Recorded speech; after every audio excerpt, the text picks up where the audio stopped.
ಕಿತ್ತೆಸೆದು ಬಿಸಾಡಬೇಕೆಂಬ ಇಚ್ಛೆ ಬಲಿಯುತ್ತಿದೆ ನನಗೆ.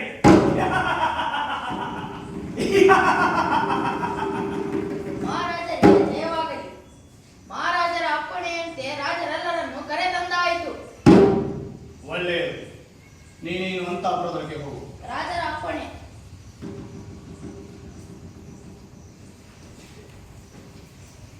ಆರ್ಯರೇ, ವೈಕರ್ಣವಶ ದೇವರೇ, ನನಗೆ 11 ಅಕ್ಷೋಹಿಣಿ ಸಂಖ್ಯೆಯುಳ್ಳ ಸೈನ್ಯ ಸಂಪತ್ತಿದೆ.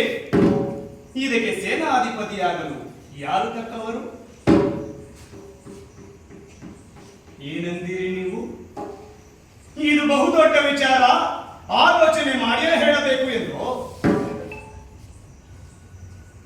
ಇದು ಒಪ್ಪತಕ್ಕದ್ದು. ಆದ್ದರಿಂದ ಬನ್ನಿ, ಮಂತ್ರಶಾಲೆಗೆ ಹೋಗೋಣ.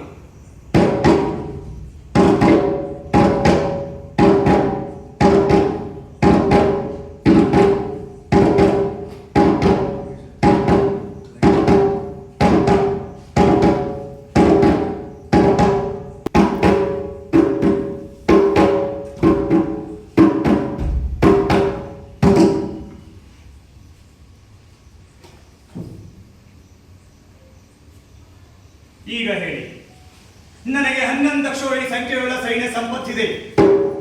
ಇದಕ್ಕೆ ಸೇನಾಧಿಪತಿಯಾಗಲು ಯಾರು ತಕ್ಕವರು? ಏನು ಹೇಳಿದ್ದೀರಿ ನೀವು? ಪೂಜ್ಯನಾದ ಗಾಂಗೇಯನಿರುವಲ್ಲಿ ಮತ್ಯಾವನು ತಾನೇ ಅರ್ಹನು ಎಂದು? ಆಗಲಿ, ಪಿತಾಮಹನೇ ಆಗಲಿ, ನಮಗೂ ಇದೇ ಅಭಿಲಾಷೆ. ಸೈನಿಕರು ಬೊಬ್ಬಿರಿದು, ಭೇರಿಗಳ ಬೋರ್ಧರೆದು, ಶಂಖನಾದಗಳೆದ್ದು, ಬಿರುಗಾಳಿಯೊಬ್ಬರಿಗೆ ಸಿಲುಕಿದ ಮಹೋದರಿಯ ನಾದಕ್ಕೆ ನಿಲ್ಲಿಸಲು ಗಾಂಗೆಯ ಅಭಿಷೇಕ ನಡೆಯುವುದು. ನೆತ್ತಿಯಲ್ಲಿ ಸುರಿಯುವ ಜಲಬಿಂದುಗಳ ಜೊತೆಯಲ್ಲಿ ಕೆಳಗುರಳಿ ಬೀಳಲಿ ನರಾದೀಪ ಹೃದಯಗಳು. ಮಹಾರಾಜರಿಗೆ ಜಯವಾಗಲಿ. ಪಾಂಡವರ ಶಿಬಿರದಿಂದ ದೂತ ಕಾರ್ಯಕ್ಕಾಗಿ ಪುರುಷೋತ್ತಮನಾದ ನಾರಾಯಣನನ್ನು ದಯಮಾಡಿಸಿದ್ದಾನೆ. ಏನು? ಪುರುಷೋತ್ತಮನು?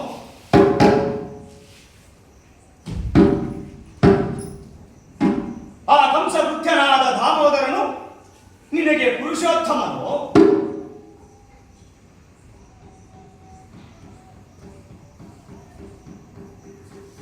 ಆ ಗೋಪಾಲಕನು ನಿನಗೆ ಪುರುಷೋತ್ತಮನು? ರಾಜ್ಯ, ಕೀರ್ತಿ ಎಲ್ಲವನ್ನು ಕಸಿದುಕೊಂಡನಲ್ಲ, ಅವನು ನಿನಗೆ ಪುರುಷೋತ್ತಮನು? ಎಲ್ಲ ಅಪಧ್ವಂಸ. ಮಹಾರಾಜರು ಮಂದಿಸಬೇಕು. ಉಚಿತವಾದ ನಡವಳಿಕೆಯನ್ನು ಮರೆತು ಬಿಟ್ಟೆ. ಗಾಬರಿಯೋ? ಮನುಷ್ಯರೆಲ್ಲರಿಗೂ ಗಾಬರಿ ಉಂಟೇ ಉಂಟು. ಹೇಳು, ಮೇಲೇಳು. ಅನುಗ್ರಹಿತನಾದೆ. ಈಗ ಹೇಳು, ನಾನು ಪ್ರಸನ್ನನಾಗಿದ್ದೇನೆ. ಯಾರವನು? ದೂತನಾಗಿ ಬಂದವನು? ದೂತನಾಗಿ ಬಂದವನು ಕೇಶವನು. ಕೇಶವನೇ ಎಂದೇ ಅಲ್ಲವೇ? ಹೀಗೆ ಹೇಳಬೇಕು. ಇದೇ ಸರಿಯಾದ ನಡವಳಿಕೆ. ಎಲೇ ರಾಜರಿಗ, ಆ ದೂತನಾದ ಕೇಶವನು ಬಂದಾಗ ಏನು ಮಾಡುವುದು ಯುಕ್ತವಾಗಿದೆ? ಏನು ಹೇಳಿದಿರಿ ನೀವು? ಆ ಕೇಶವನು ಬಂದಾಗ ಅರ್ಘ್ಯವನ್ನು ಕೊಟ್ಟು ಪೂಜೆ ಮಾಡಬೇಕೆಂದು. ನನಗದು ರುಚಿಸುವುದಿಲ್ಲ. ಅವನನ್ನು ಇಲ್ಲಿ ಕಟ್ಟಿಹಾಕುವುದೇ ಹಿತವೆಂದು ನನಗೆ ಅನಿಸುತ್ತದೆ. ಎಲೇ ರಾಜರಿಗ, ಆ ಕೇಶವನು ಬಂದಾಗ ಯಾರಾದರೂ ಎದ್ದು ನಿಂತು ಅವನಿಗೆ ಮರ್ಯಾದೆ ಮಾಡಿದರೋ ಅವರಿಗೆ 12 ವಾರ ಚಿನ್ನವನ್ನು ದಂಡವಾಗಿ ವಿಧಿಸುತ್ತೇನೆ. ಆದ್ದರಿಂದ ನೀವೆಲ್ಲರೂ ಮೈ ಮರೆಯದೆ ಜಾಗೃತರಾಗಿರಿ. ಆ ಕೇಶವನು ಬಂದಾಗ ನಾನು ಇಳಿಸಿರಲು ಯಾವ ಉಪಾಯವನ್ನು ಅವಲಂಬಿಸಲಿ?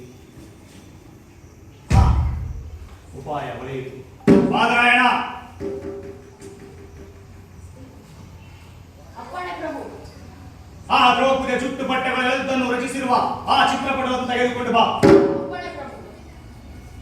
ಆ ಚಿತ್ರಪಟವನ್ನು ನೋಡಿ ಆ ಕೇಶವನು ಬಂದಾಗ ಎದ್ದು ನಿಲ್ಲು. ಮಹಾರಾಜರ ಅಪ್ಪಣೆ ಮಾಡಿದ ಇದೋ ಆ ಚಿತ್ರ ಚಿತ್ರಪಟ. ನನ್ನ ಮುಂದೆ ಹರವು.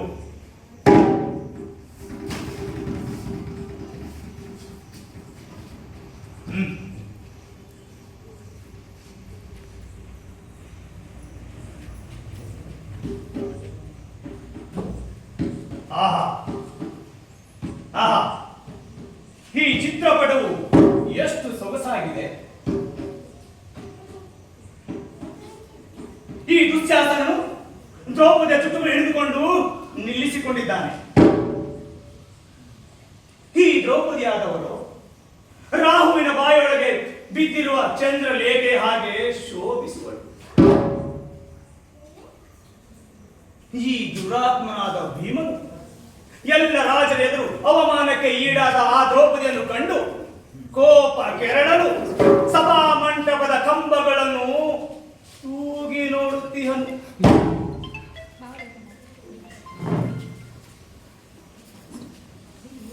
ಈ ಧರ್ಮರಾಯನು ಸತ್ಯ ಧೈರ್ಯ ಧರ್ಮಗಳನ್ನು ತಿಳಿದಿಹನು. ಜೂಜಿನಲ್ಲಿ ಸೋತು ಮತಿಗೆಟ್ಟಿಹನು. ಕಡೆ ನೋಟದಲ್ಲಿ ಭೀಮನ ಕೋಪವನ್ನು ನೋಡಿ ಶಾಂತ.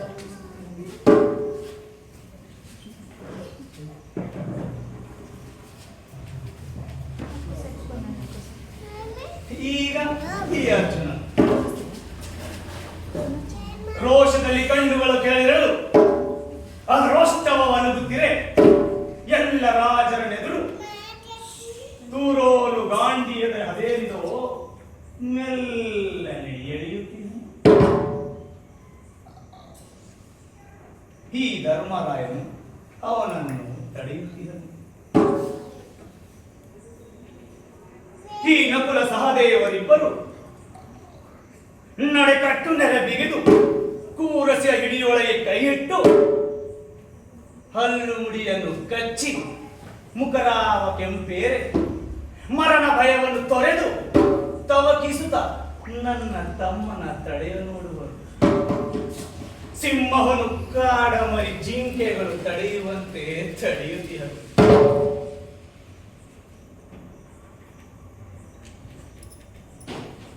ಈ ಧರ್ಮಾತ್ಮ ತಮ್ಮ ಕುಮಾರರ ಬಳಿ ಹೋಗಿ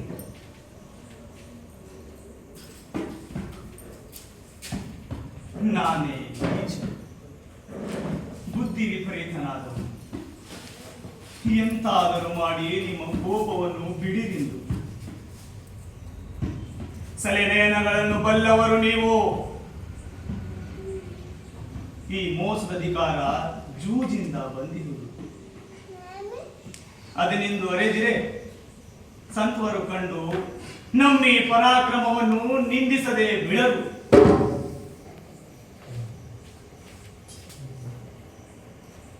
ಎಂದು ಹೇಳಿ ಹಿಂತಿರುಗುತ್ತೀಯನು.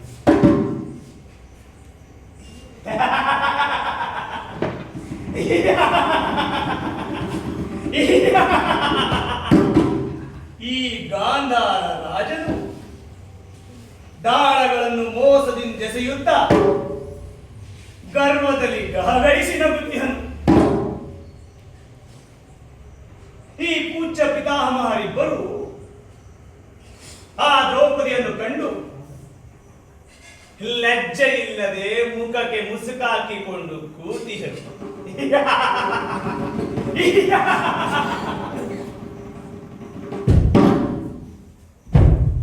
ಈ ಚಿತ್ರಪಟವನ್ನು ನೋಡಿ ನನಗೆ ಸಂತೋಷ ತಡೆಯಲಾಗುತ್ತಿಲ್ಲ.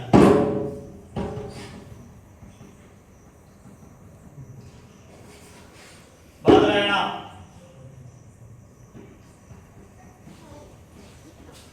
ಅಪ್ಪಣೆ ಪ್ರಭು. ಹಕ್ಕಿ ವಾಹನವಾಗಿರುವ ಮಾತ್ರಕ್ಕೆ ಮೈ ಮರೆತಿರುವ ಆ ದೂತನನ್ನು ಕರೆದುಕೊಂಡು ಬಾ. ಅಪ್ಪಣೆ ಪ್ರಭು.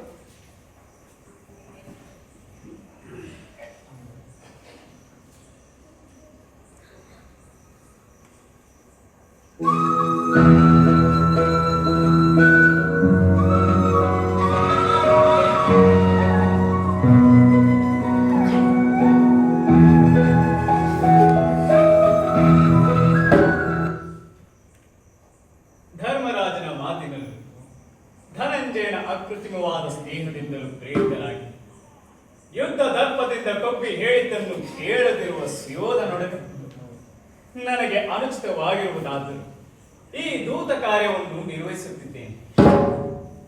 ಇದು ಸುಯೋಧನ ಸಿಂಹ.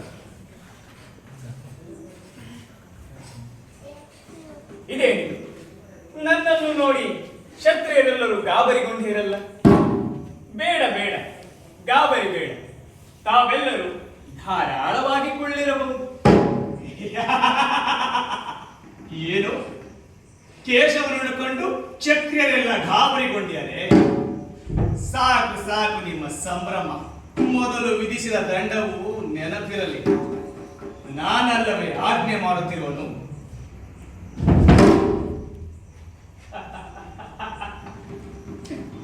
ಏನಯ್ಯ ಸುಯೋಧನ, ಕುಳಿತುಕೊಂಡೆ?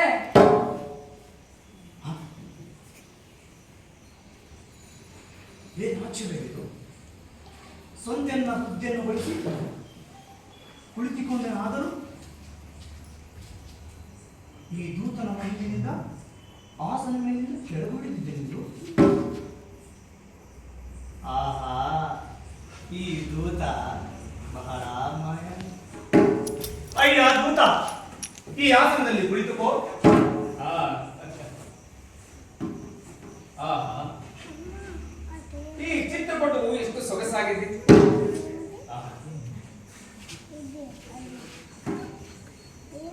ಇದೇನಿದು? ಇದರಲ್ಲಿ ದ್ರೌಪದಿಯ ಮುಡಿಯನ್ನು ಹಿಡಿದೆಳೆದನ್ನು ಚಿತ್ರಿಸಿದೆ. ಈ ಸುಯೋಧನನಿಗೆಂದು ತಿಳುವಳಿಕೆ ಸಾಲದೆ ಸ್ವಜಾವ ಮಾನವನೇ, ನೆರೆ ಪರಾಕ್ರಮವೆಂದು ತಿಳಿದಿಹ. ಯಾರಿದರೆ ಲೋಕದಲ್ಲಿ ಸಭೆಗಳಲ್ಲಿ ತಮ್ಮ ದೋಷವ ತಾವೇ ಬೆದಕಿ ತೋರುವವರು? ಯಾರಲ್ಲಿ? ಈ ಚಿತ್ರಪಟವನ್ನು ಇಲ್ಲಿಂದ ತೆಗೆದಿರಿಸಿ. ಬಾದರಾಯಣ,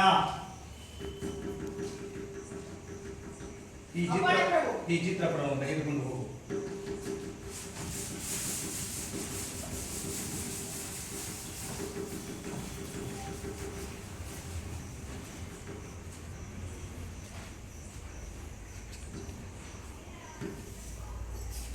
ಅಯ್ಯ ದೂತ, ಧರ್ಮಾತ್ಮಜನು, ವಾಯುಸುತನಾದ ಭೀಮನು, ನಿಮ್ಮ ಪ್ರೀತಿಯ ಅರ್ಜುನನು, ಆ ಇರುವರು ಅಶ್ವಸುತರು ಕುಶಲಿಗಳೇ ಹೇಳು. ಇದು ಗಾಂಧಾರಿಯ ಪುತ್ರನಿಗೆ ತಕ್ಕಂತೆ ಇರುವುದು. ಹೌದೌದು, ಎಲ್ಲರೂ ಕುಶಲಿಗಳೇ. ಬಹು ದುಃಖಪಟ್ಟೆವು. ಸಮಯವದು ಮುಗಿದಿದ್ದು. ಧರ್ಮ ಸಮ್ಮತವಾಗಿ ನಮಗೆ ಬರಬೇಕಾದ ದಯಾದ್ಯವೇನುಂಟು ಅದ ಹಂಚಿಕೊಡುವುದೆಂದು ಎಂದು ವಿಜ್ಞಾಪಿಸುತ್ತಾರೆ. ಏನು ದಯಾಢ್ಯವನ್ನು? ಏ ಕೇಶವ, ನಿನಗೆ ರಾಜ್ಯ ವ್ಯವಹಾರ ತಿಳಿಯದು.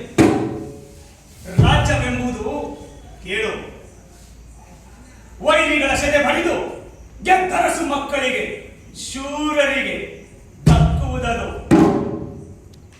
ಬೇಡಿದರೆ ದೊರೆಯದು, ದೀನರಿಗೆ ಕೊಡಲರಿಯದು. ಅಧಿಕಾರ ಪಡುವ ಆಸೆಯಿದೆ, ಬೇಗ ಸಾಹಸವ ತೋರಿದು. ಒಲ್ಲದಿರೆ ತಳುವದೆಯ ಕ್ಷಮಕ್ಕಾಗಿ ಶಾಂತಾತ್ಮರಾಶ್ರಮದೆಡೆಗೆ ನಡೆಯಬಹುದು.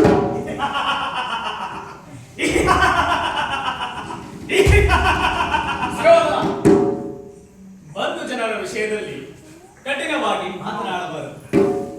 ಅರ್ಜುನ ಬಲ ಪರಾಕ್ರಮವನ್ನು ನೀನು ತಿಳಿದಿಲ್ಲವೇ? ತಿಳಿದಿಲ್ಲ. ಹಾಗಾದರೆ ಕೇಳು. ಧೃತರಾಷ್ಟ್ರ ಸುತ, ನನ್ನ ಮಾತುಗಳನ್ನು ಕೇಳು. ಅರ್ಧ ರಾಜ್ಯವನ್ನು ಕೊಡು. ಕೊಡೆಯೋ ಸಾಗರದ ಹೊರಗಿನ ಧರಣಿಯನ್ನು ಪಾಂಡವರೇ ಸೆಳೆದುಕೊಳ್ಳುವರು. ಏನು ಪಾಂಡವರೇ ಸೆಳೆದುಕೊಳ್ಳುವರು? ಏ ಕೇಶವ, ನಿನ್ನ ಮಾತುಗಳನ್ನು ಕೇಳಿ ಒಳ್ಳೆ ಸೆಳೆದು ಕೊಡೆದು ನಿನಗೆ. ತಂದೆ ಅನುಭವಿಸಿರುವ ಬಲುಬಲದ ಈ ಸಾಮ್ರಾಜ್ಯದಲ್ಲೊಂದು ತೃಣವನ್ನು ಬಿಡನು ನಿನಗೆ.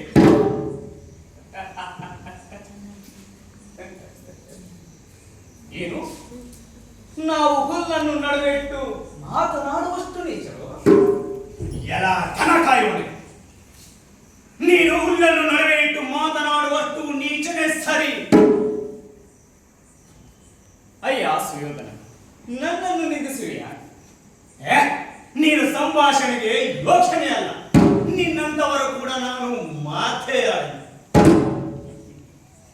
ಏನು ಸುಯೋಧನನು ನನ್ನೊಡನೆ ಮಾತನಾಡುವುದಿಲ್ಲವಲ್ಲವೇ?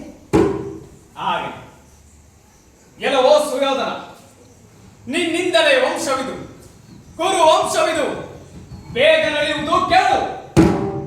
ಈಗ ನಾವು ಹೋಗುತ್ತೇವೆ. ಹೇ ಕೇಶವ, ಏನು ದೂತನಾದ ಕೇಶವನು ಹೋಗುತ್ತಾನೋ?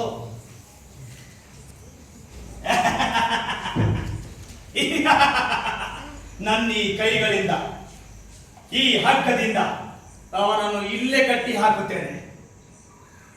ಏನು ಸುಯೋಧನನು ನನ್ನನ್ನು ಕಟ್ಟಿ ಹಾಕಬೇಕೆಂದು ಬಯಸುವನಲ್ಲವೇ? ಆಗಲಿ, ಸುಯೋಧನನ ಪರಾಕ್ರಮವನ್ನು ನೋಡುತ್ತೇನೆ.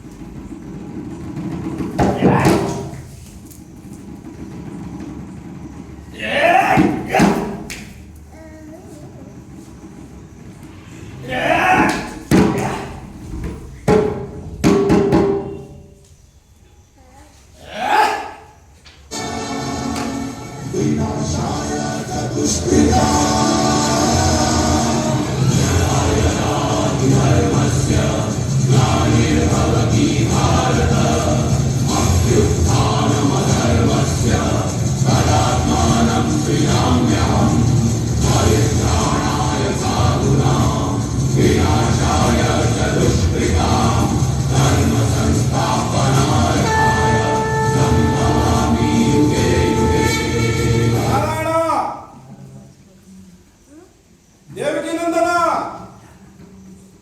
ಕೃಷ್ಣ, ಕೃಷ್ಣ, ನನ್ನ ಮಗನು ತಪ್ಪಿಸಿಗದನು.